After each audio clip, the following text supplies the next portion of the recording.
యేసు రక్తమే జయం పరిచర్య ప్రైజ్ ద లార్డ్. ఫిబ్రవరి 17వ తేదీ 2024.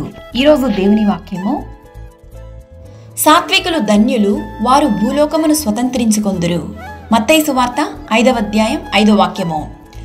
క్రీస్తునందు ప్రియులారా, విశ్వాసుల జీవితంలో ఎన్నో కష్టాలు, బాధలు, నిందలు, అవమానాలు రావడం సహజం. అయినను వాటిని సహించగలగాలి. శాంత స్వభావము గలవారుగా జీవించాలి. మీరు బలహీనులు కాక ధైర్యము వహించుడి, మీ కార్యము సఫలమగును. సమాధానపరచువారు ధన్యులు, వారు దేవుని కుమారులనబడుదురు. నా నిమిత్తము జనులు మిమ్మును హింసించి నిందించి మీ మీద అబద్ధముగా చెడ్డ మాటలెల్లా పలుకునప్పుడు మీరు ధన్యులు. సంతోషించి ఆనందించుడి, పరలోకమందు మీ ఫలము అధికమగును.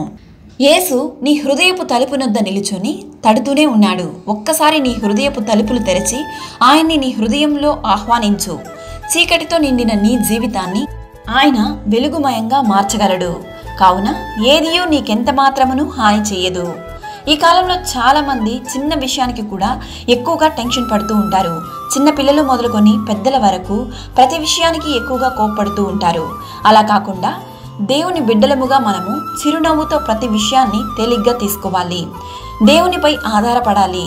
అందుకే వాక్యం సెలవిస్తుంది, సాత్వికులు ధన్యులు, వారు భూమిని స్వతంత్రించుకొందురు అని. కోపం, చిరాకు, అనవసరమైన మాటలు పలుకునప్పుడు ఎవరునూ మీతో ఉండరు. శాంత స్వభావము కలిగి చిరునవ్వుతో దేవుడు మనకు అనుగ్రహించిన సమాధానంతో మనం ఉన్నట్లయితే ప్రతి విషయంలోనూ దేవుడు మిమ్మల్ని ఆశీర్వదించి దీవించునుగాక. ఆమేన్. God bless you.